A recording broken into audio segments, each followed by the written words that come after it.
আলহামদুলিল্লাহ, সকল প্রশংসা তারই, একমাত্র আল্লাহ রাব্বুল আলামিনের।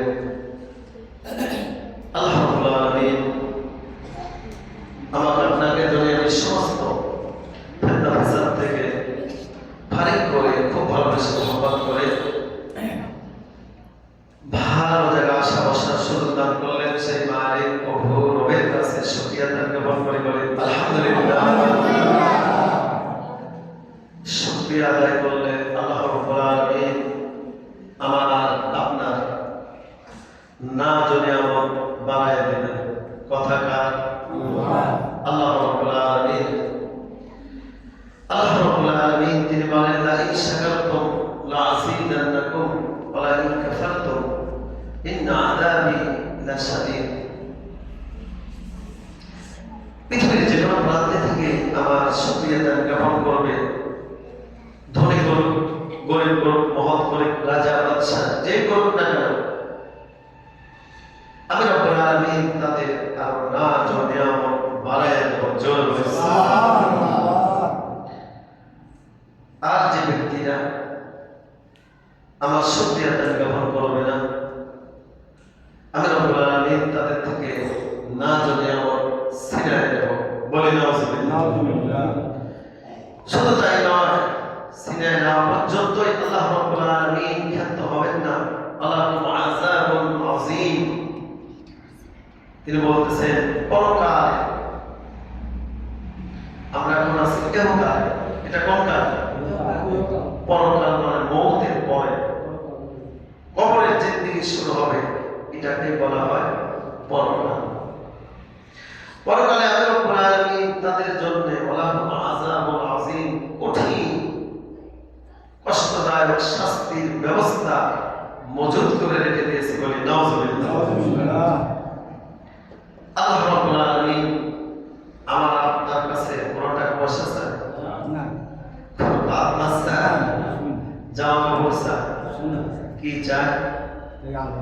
আল্লাহ যেন হুকুম পালন করে, আল্লাহকে যেন আমি আপনি সিজদা করি, আল্লাহর পথে যেন চলি, শয়তানের পথ যেন পরিত্যাগ করি।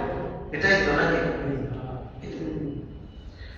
কিন্তু আজ দুনিয়ার বুকে এসে আসলে তাই করছি? আসলে তাই করি। সবাই ব্যস্ত আছে। আমার বাড়ি কোথায় হবে, আমার ঘর কোথায় হবে, কিন্তু আমি আপনি চিন্তা করি না আমার কবর কোন জায়গা হবে এবং আমি যে ঘর উঠাবো, ঘরের মধ্যে কি আসবাবপত্র ঢোকাবো, আনবো, আগে থেকে পরিকল্পিত ভাবে এগুলি পরিকল্পনা করা থাকে কি থাকে? ঘর উঠানোর সঙ্গে সঙ্গে আসবাবপত্র নিয়ে আবার ঘরটা পরিপূর্ণভাবে সাজায় দেয়, ঠিক কিনা? আমি দোকান করবো, তালতলা করবো, নাকি ইসাবলা করবো, না সিপাহীপাড়া করবো, আগে পরিকল্পিত ভাবে এই কথাগুলি থাকে কি থাকে না? এখানে বসে আমার 5টা ছেলে, একটা ছেলে মালয়েশিয়া পাঠাবো, একটা সিঙ্গাপুর পাঠাবো, একটা লন্ডন পাঠাবো, একটা কানাডা পাঠাবো, একটা আমেরিকা পাঠাবো, এরকম পরিকল্পনা থাকে কি থাকে না? কিন্তু আমি আপনি যে আল্লাহ রাব্বুল আলামিন বলেছেন একমাত্র কেবলমাত্র শুধুমাত্র তোমাকে আমি সৃষ্টি করেছি, ওয়া খালাকতুল জিন্না ওয়াল ইনসা ইল্লা লিয়াবুদুন, আমার দাসত্ব স্বীকার করার জন্য, আমার পথে চলার জন্য, অন্য কোনো উদ্দেশ্য করে তোমাকে আমি সৃষ্টি করি নাই। এটাই তো নাকি? না আল্লাহর অন্য কোনো চিন্তা ভাবনা ধ্যান ধারণা আছে না? আমার আপনার অনেক চিন্তা ভাবনা, এমনকি 1 মিনিট পরে মারা যাব, 1 মিনিট আগেও অনেক কল্পনা জল্পনা করি কি করি না? দুনিয়া বুকে কিভাবে ডেভেলপ করা যায়, কিভাবে আরো ধনী হওয়া যায়, কিভাবে তালতলা 2টা দোকান করেছি, সাপুরা 2টা করেছি, সিপাহী তারা যদি আরো 2টা করতে পারতাম, ঠিক কিনা?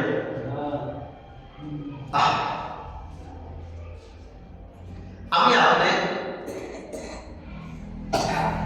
একদিনের জন্য যদি কোনো আত্মীয় বাড়ি থাকা যায়, কয়দিন? একদিনের জন্য আজকে ওখানে রাত যাপন করব, তাহলে দেখা যায় ছোট একটা সে ব্যাগ নেয়, ব্যাগের মধ্যে মোবাইল নেয়, চার্জার নেয়, বিরাসটা নেয়, পেস্টটা নেয় কি না? কয়দিন থাকবে? মাত্র একদিন। বিকাল বেলা রওনা হয়ে চলে রাত দূর থেকে আবার সকালবেলায় চলে আসবে, কত কিছু আয়োজন, ঠিক কিনা বলেন?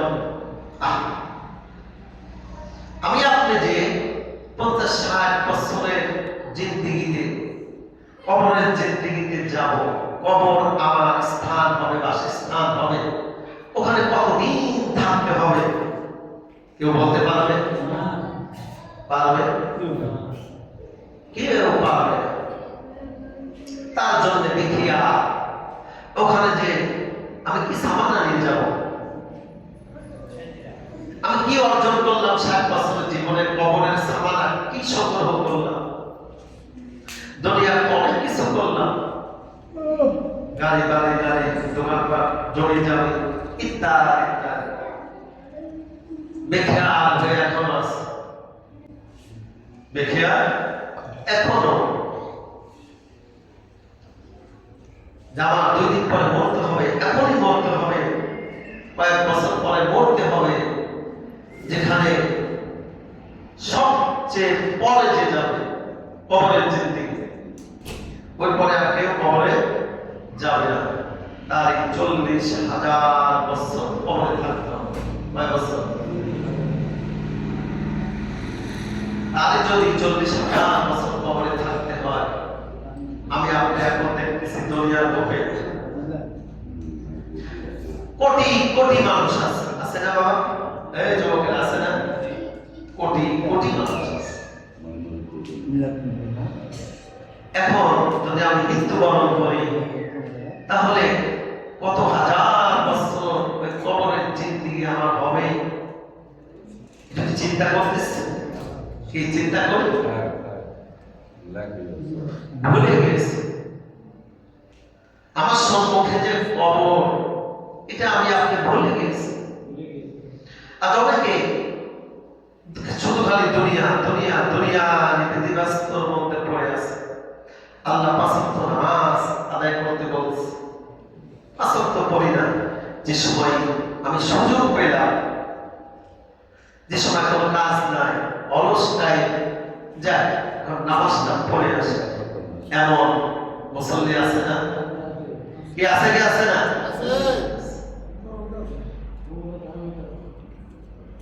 আবার এমন মুসল্লি আছে যে জুমা পড়ে যাচ্ছে, জুমার দিনে নিয়ত করতেছে, আবার আগামী জুমা আবার আদায় করবে। আছে না? আছে। 80% ভাই বলতেছে এটা 80%। ওইকে তো কবরে রাখতে হবে নাকি? কবরে রাখতে হবে। আসলে কি আমি কি আল্লাহর হুকুম পালন করলাম? নবীর তরিকা অনুযায়ী কি চলেছি? কিন্তু না, সব ভুলে যে দুনিয়ার বুকে অহংকার, তাকব্বরি, দিমাগ নিয়ে অনেকেই ঘোরাফেরা করেছে, ঠিক কিনা বলেন? অনেক অহংকার, অনেক দিমাগ, অনেক লোকের বড়াই দেখায়, লাঠির বড়াই দেখায়, টাকার বড়াই দেখায়, দেখায় কি দেখায়? কিসের তোমার বড়াই? তুমি তো মাটির, সাধারণ মাটির মানুষ। কিসের মানুষ? কিসের মানুষ? আমার তো আমিই নয়। আমাকে আমি, আমাকে সৃষ্টি করেছেন কে? কার মারফতে আসলাম?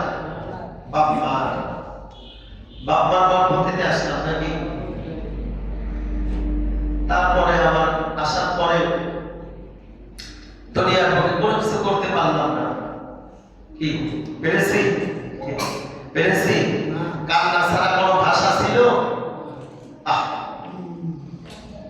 কান্না ছাড়া কোনো কিছুই আর বুঝতাম না, কোনো শক্তি ওইরকম ছিল না। হাত পা নড়ানোর কান্নার শক্তি আল্লাহ রাব্বুল আলামিন শুধু দিয়েছিল। এটা এখন বড় হয়েছে,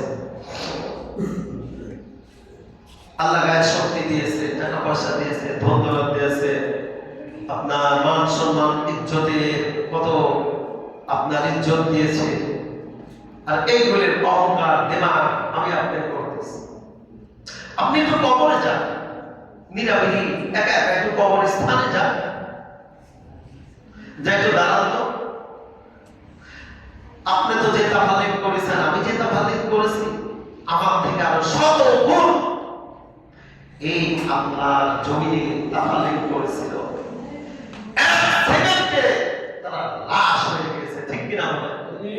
আজ এই কবরস্থানে শুয়ে আছে, কই এখন তার কোনো তাফালিক আছে? আছে না? শুধু তাই নয়, মৃত্যুবরণ করলে আরো বলে কতই না খারাপ ছিল ওই ব্যক্তিটা, মরেছে না, সমাজটা বাস বলে কি বল। তার থেকে আমার আপনার শিক্ষা গ্রহণ করতে হবে। কিসের তাফালে যে সময় মৃত্যুবরণ করতেছে, আমার আপনার শরীরের সঙ্গে কোন দামি কাপড়ও একটু রাখা হয় ভাই বাবা? কোন টাকা পয়সা দেওয়া হয়? কোন স্বর্ণ দানা রাখা হবে? আমাদের দেশে, অন্য দেশের কথা বাদ দিতে হবে, এমন মা বোন আছে 20-30 ভরি স্বর্ণ আছে না? আশেপাশে এরকম 10-15 ভরি আছে, আছে না? এখন মৃত্যুবরণ করলে ওই বোনকে, ওই মাকে অল্প একটু স্বর্ণতা স্বীকৃতি দিয়ে দেওয়া হবে? যদিও দেয়, সন্ধ্যা হওয়ার পরে ওই স্বর্ণটুকু থাকবে, কিভাবে থাকবে? স্বর্ণর যে দাম নাকি 2 লক্ষের উপর থাকবে স্বর্ণ, অর্থাৎ কিছুই। আমি আপনি যার পিছনে ঘুরছি, টাকা পয়সা ধন দৌলত কোনো কিছুই যাবে না, নাকি দেওয়া হবে? কি দেওয়া হবে? কিছুই না, শুধু আমি। আর আমারও আমি না, আমারও আমি। আপনি হাজারো হাজারো কোটি টাকার মালিক, আপনি নিয়ত করেছেন আমার বাড়ির পাশে জায়গা আপনি রেখে দিয়েছেন, আপনি যেখানে শুতে পারবেন, কোন গ্যারান্টি আছে? কোন গ্যারান্টি? কোন গ্যারান্টি? এমন এক জায়গা আপনি গিয়েছেন, অ্যাক্সিডেন্টে হয়েছেন, কেউ চিনলই না, কেউ চিনলই না, আপনি ওখানেই পড়ে রইলেন, আপনার জানাজা পর্যন্তটাও হলো না। লাশ অনেক সময় দেখা যায় অন্য পশু পাখি পর্যন্ত খায়, খায় কি খায় না বাবা? কিসের এত অহংকার, কিসের এত বৈর? একবার দুইবার, যত শক্তিশালী মানুষই আমরা জমির মুখে হই না কেন, মাত্র 2 বার যদি বমি আর পায়খানা হয়, কি চলতে পারে? বিছানায় পড়ে যায়, শরীরে আর কোনো শক্তি নাই, শরীরে শক্তি। আল্লাহু আকবার। মৃত্যুবরণ করলে আজ কবরে আমাকে আপনাকে রাখা হচ্ছে, রাখার পরে হুজুর করে, এই হুজুর আসেন দোয়া করেন হুজুর। আজ আমরা অনেক মুসলমান এই দোয়াগুলি জানি না, জানি বাবা? এটাও জানি না, এভেলেবেল কিন্তু যাচ্ছি। আমার ভক্তির পর থেকে কতবার যে কবরস্থানে গেলাম, শুনলাম, শোনা পর্যন্তই শেষ, ঠিক কিনা? মিনহা খালাকনাকুম, এক মুষ্টি মাটি দিলাম, অর্থ কি বাবা? ওই ব্যক্তিকে বলা হচ্ছে তোমাকে যে মাটি তোমার বুকের উপরে চাপায় দেওয়া এই মাটির থেকে একদিন তোমাকে তৈরি করা হয়েছে। আল্লাহু আকবার। কিসের গৌরব, কিসের অহংকার? আজকে বনানীতে যান, আমার আপনাকে মৃত্যুবরণ করলে ওখানে দেওয়া হয় না, হয় কিভাবে হয়? কাকে দেওয়া হবে? তারা রাজনীতিবিদ, প্রধানমন্ত্রী, এমপি, মন্ত্রী ইত্যাদি ইত্যাদি। শুধু সাইনবোর্ডের উপরে লেখা আছে রাষ্ট্রপতি অমর, প্রধানমন্ত্রী অমর, এটাই তো নাকি? কবরের উপরে ঘাস পালা ওঠে, কত নোংরা হয়ে রয়েছে, খালি পর্যন্ত করে। এই কবরটা পর্যন্ত কেউ কি করে না, পরিষ্কার করে না। দুনিয়ার বুকে বেঁচে থাকতে কতই না তাকে ভালোবাসতাম আমরা, কত মহব্বত করতাম। একটা কথা বললে সঙ্গে সঙ্গে বাংলাদেশ সোজা থেকে উল্টা হয়ে যেত, উল্টা থেকে সোজা হয়ে যেত, ঠিক কিনা?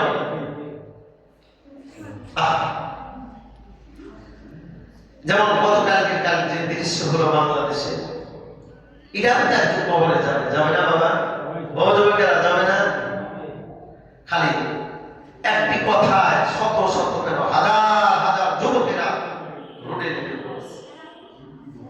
আমি যেমন কবরে যাবো, সেও তো কবরেই যাবে, নাকি তাদের অন্য কোনো ব্যবস্থা করা হবে? কি হবে বাবা? অন্য কোনো ব্যবস্থা করা হবে না। যাই কিছু করো না কেন, সব কিছুর হিসাব আমি দেব না সেই দিলে? কার দিতে হবে? যার যার হিসাব তার দিতে হবে। কবরে রেখে চলে আসি, সঙ্গে সঙ্গে মুনকার নেকির আসার আগে একটা ফেরেশতা আসে, তারও আগে একটা ফেরেশতা আসে, এসে বলে তোমার 60 বছর জিন্দেগিতে, 80 বছর জিন্দেগিতে তুমি যা যা করেছো সবগুলো এখন লেখো। আমার দিকে মনোযোগ, তুমি এখন লেখো। ওখানে কোনো খাতা কলম আছে?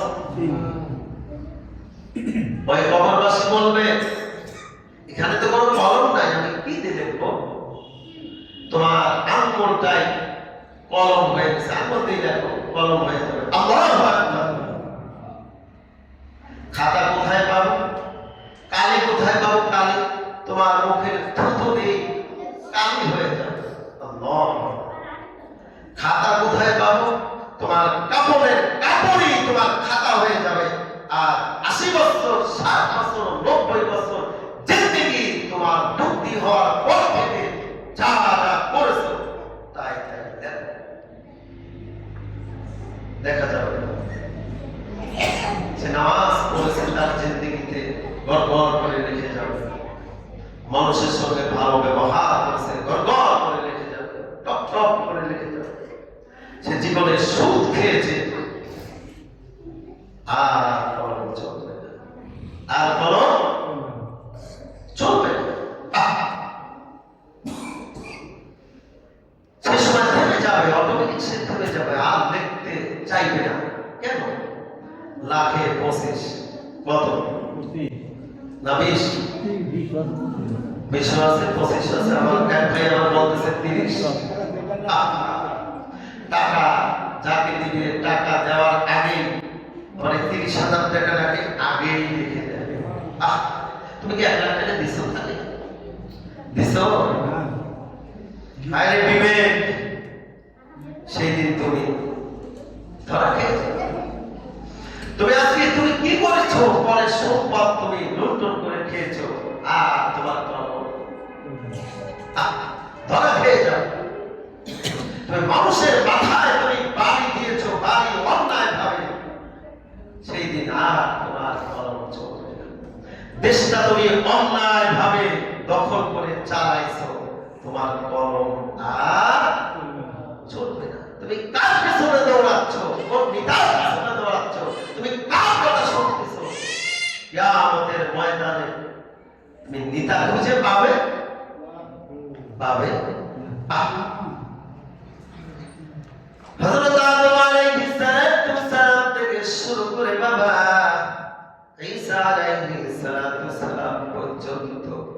যত নবী রাসূল দুনিয়ার বুকে আসছে সবাই হাসরের ময়দানে ইয়া নফসি ইয়া নফসি ইয়া নফসি করতে থাকে।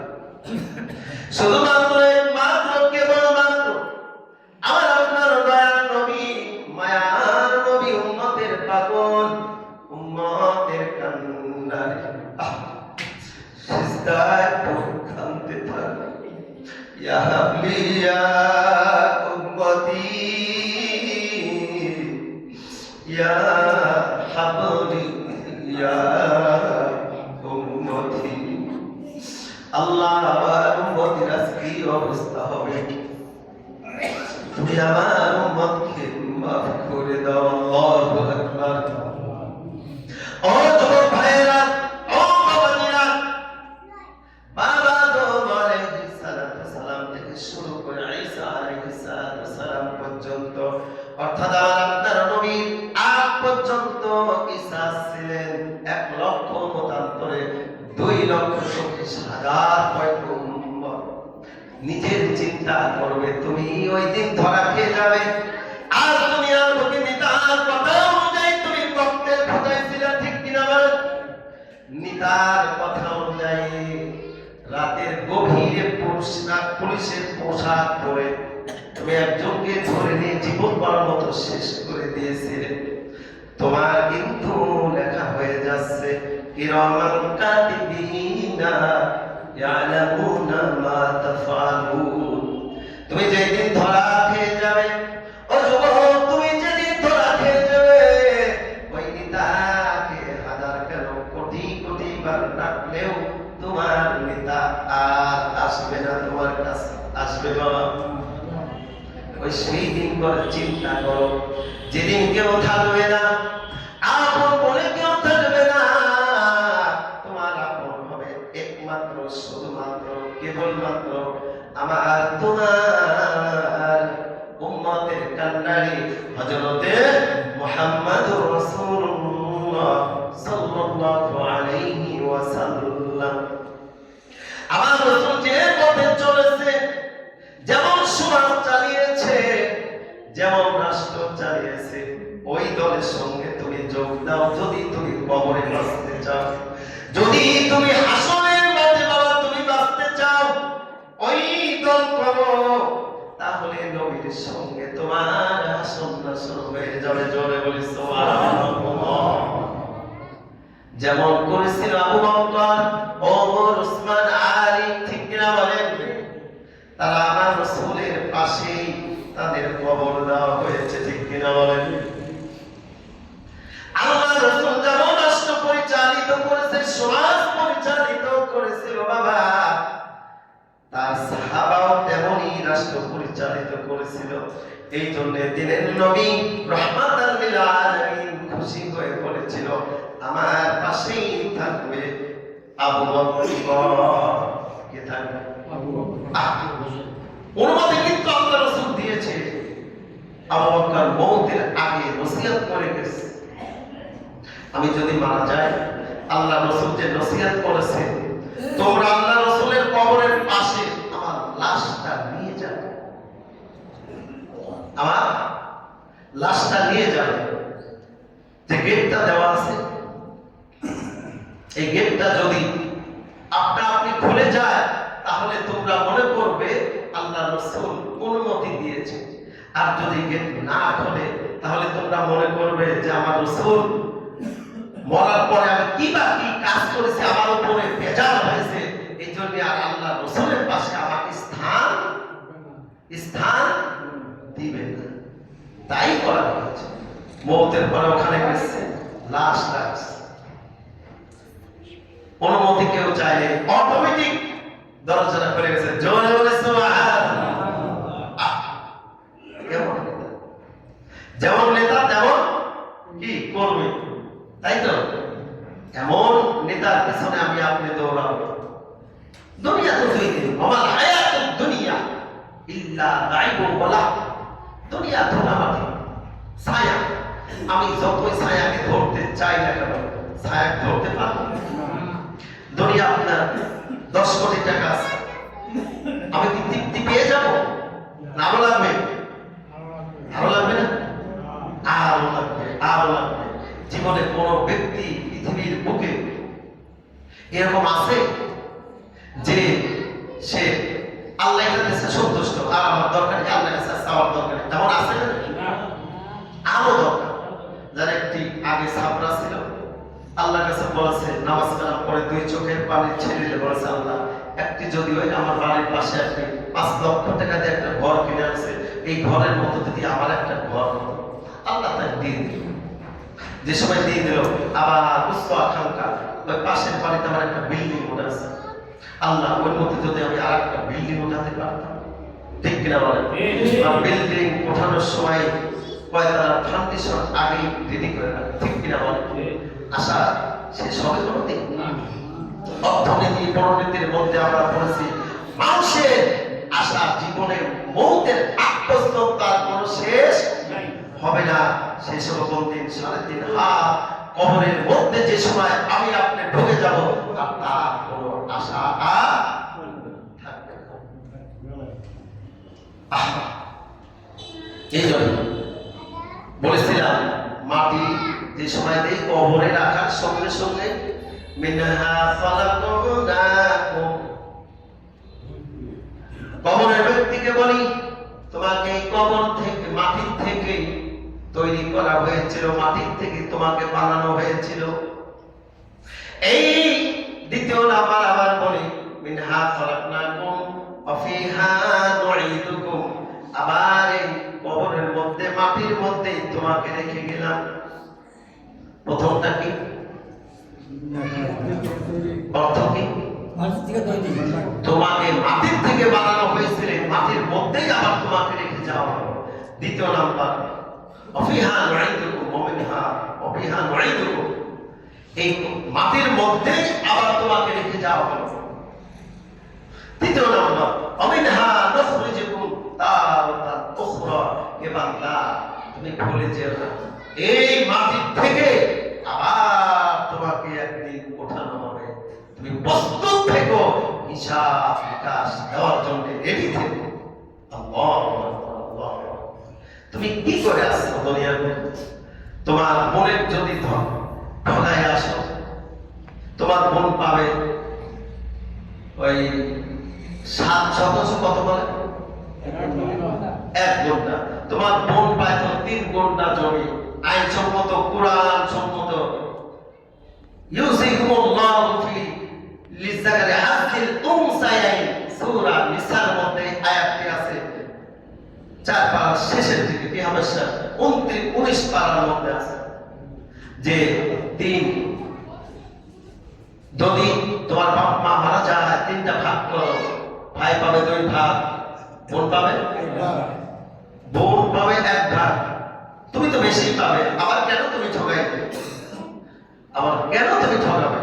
আল্লাহর আইন এটা কি তোমার পছন্দ হয়? কি হয় কি হয় না? সে সত্ত্বেও আবার মনের থেকে বেশি নিতে হবে তোমার কেন? ওই কবরের যে ফেরেশতা উঠাবে, বাবা লেখো তুমি 7 বছরের জিন্দেগি তুমি কি করেছো লেখো।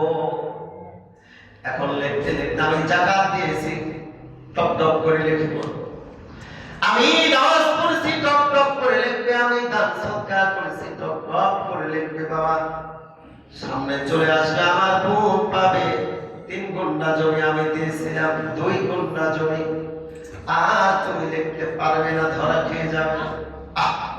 কলম আর তোমার সম্মুখে চলবে না বাবা। এই সময় তুমি কোনো সাথী পাবে না, কোনো লোক পাবে না, সাহায্যকারী কাউকে পাবে না। পাবো না। কবরের মধ্যে যদি বাবা একই কবরের মধ্যে 10টা ব্যক্তিকে আযাব গজব দেওয়া হচ্ছে, একজনের আযাব আরেকজন দেখতেও পায় না, কানে শুনতেও পায় না। কেমন সিস্টেম বাবা! আল্লাহ রাব্বুল আলামিন কেমন সিস্টেম ব্যবস্থা করে রেখে দিয়েছে। কারোটা কেউ দেখবেও না, কানে শুনবেও না। তুমি কবরে যে সংগ্রহ কি করেছো এর জন্য তুমি প্রস্তুত হয়ে যাও।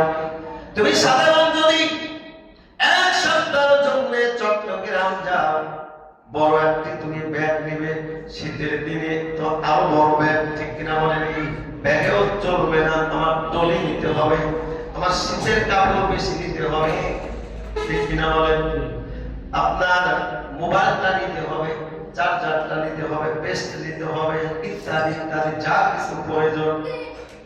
আপনি ওখানে এক সপ্তাহ থাকবেন, কম করে বলেও আপনি 10,000 টাকা নিতে হবে, কি ঠিক কিনা? 2,000 1,000 যদি বাবা আপনি টাকা নেন, তাহলে কিন্তু 2-1 দিনের মধ্যে প্রফিট শেষ, ঠিক কিনা বলেন? আপনি কিন্তু লক্ষ্যবস্তু স্থলে, অর্থাৎ আপনি 7 দিন ওখানে কাটাতে পারবেন না। আপনি 2 দিন একদিন থেকে আবার আই গো টু মুন্সিগঞ্জ, ঠিক কিনা বলেন? আবার ব্যাক করতে হবে। আর যদি বাবা ওই ব্যক্তি অথবা আমি 10,000 বা 20,000 15,000 টাকা নিয়ে যদি ওখানে চলে যাই, 7টা দিন 1 সপ্তাহ বেরাবো, কোনো সমস্যা হবে না, কোনো টেনশন তার আছে, কোনো টেনশন নাই, কোনো সমস্যা নাই, কোনো কিছু নাই। তো তদরূপ বাবা আমাকে আপনাকে আল্লাহ রাব্বুল আলামিন বানিয়েছে, ওয়া খালাকতুল জিন্না ওয়াল ইনসা ইল্লা লিয়াবুদুন, শুধুমাত্র একমাত্র আল্লাহর পথে চলার জন্য। কোন পথে? আমি আপনি বাম পথে চলতে পারবো না বাবা, জমিনটা হচ্ছে আল্লাহর, আমি হচ্ছে আল্লাহ। কেন আপনি বাম পথে চলবেন? মন করা কেমন আপনি চলবেন? আল্লাহ বলতেছে তুমি সমাজটা সোজা পথে তুমি চালাও, তুমি চালাচ্ছ বাম পথে, রাষ্ট্র তুমি সোজা পথে চালাও, তুমি চালাচ্ছ বাম পথে। ধরা খাবো কি খাবো না বলেন? ধরা খেতে হবে। ওই দিন ধরা খেলে আর আমার পাশে কেউ দাঁড়াবে না। আর যদি বাবা আল্লাহ রাসূল যেমন ভাবে সমাজ থেকে রাষ্ট্র পরিচালিত করেছে, সাহাবা আজমাইনরা যেমন রাষ্ট্র পরিচালিত করেছে, যেমন আল্লাহ রাসূলের পাশে রাজি এবং খুশি হয়ে পাশেই আছে, কি আছে না? এমন রাজি হয়েছে আল্লাহ রাসূল। আমার ঘরে যদি আল্লাহ রাব্বুল আলামিন এই জমিনের বুকে কাউকে নবী করতেন, তাহলে ওমর রাদিয়াল্লাহু তাআলা আনহুকে আল্লাহ নবী করতেন। জোরে বলি সুবহানাল্লাহ। এমনি এমনি না। অন্তজাহানের বাদশা ছিল, ভালো করে খেয়াল করেন, অন্তজাহানের বাদশা ছিল। রাষ্ট্র যে সময় সকালবেলা 10 ঘটিকায় শুরু করে দিতেন বিচার কার্য, সে একজন লোক রাখছিল, খালি একটা কথাই বলবে। কয়টি কথা? যে সময় চেয়ারে বসে বিচার কাজ শুরু করবে, এই সময় সে খালি মনে করে দিত, ও তুমি কিন্তু মারা যাবে। প্রত্যেকটা দিন রাষ্ট্রের যে সময় বিচার কাজ শুরু করতেন, তার আগে ওই লোকটি খালি এতটুকুই বলতেন, ও তুমি কিন্তু মারা যাবে। ওমর রাদিয়াল্লাহু তাআলা আনহু 2 চোখের পানি বেয়ে করে কাঁদতেন, তারপরে তা বিচার কাজ শুরু করতেন। আল্লাহ একদিন ওমর বলতেছেন, তোমার ডিউটি আজকে শেষ। ওই ব্যক্তিকে বলতেছে, কাকে বলতেছে? ওই লোককে বলতেছেন, তোমার আর কাজ করতে হবে না, তুমি আজকে থেকে তোমাকে বরখাস্ত করলাম। কেন? আমি কি কাজ ঠিক মতো করছি না? হ্যাঁ করছো। এইটা বাবার দিকে তাকাও, আমার দাড়ি মোবারক পেকে গিয়েছে, আমাকে সংকেত দিচ্ছে দাড়ি, তোমার মৌত কিন্তু বেশি দূরে না। ও তোমার মৌত কিন্তু বেশি দূর না। আল্লাহ রাসূলের দাড়ি এরকম একটা পেকে গিয়েছিল। মা আয়েশা রাদিয়াল্লাহু তাআলা নবীরা বলতেছেন, ইয়া রাসূলুল্লাহ, ইয়া হাবিবাল্লাহ, আপনার দাড়ি মোবারক একটা পেকে গিয়েছে। না আয়েশা, দাড়ি পাকে নেই, আমার মৌত ঘনায় আসছে। জোরে বলি সুবহানাল্লাহ। আমার মৌত আমাকে স্মরণ করে দিচ্ছে, সাবধান সাবধান, এমন কোন তুমি কাজ করো না যেন আল্লাহ দরবারে তুমি আসামি হয়ে দাঁড়াতে লাগে তোমার। নবীরা যদি এরকম করেছে, সাহাবা আজমাইনরা যদি করেছে, চার খলিফা যদি এমন ভাবে চলতে পারে, বাবা আমি আপনি কেমন নেতা হব, কেমন দেশ চালাবো, কেমন সমাজ চালাবো, আমি আপনি কেমন চলবো? আপনাদের কাছে বিচার এইভাবে চলবেন, আপনি কবরও আপনার শান্তি হয়ে যাবে, হাসরের মাঠও কোনো সমস্যা হবে না, চিন্তা থাকবে না, টেনশন থাকবে না। আল্লাহ রাসূল আমাকে আপনাকে শাফাআত করে জান্নাতে নিয়ে যাবে। জোরে বলি সুবহানাল্লাহ। কোরআন এবং হাদিস থেকে যা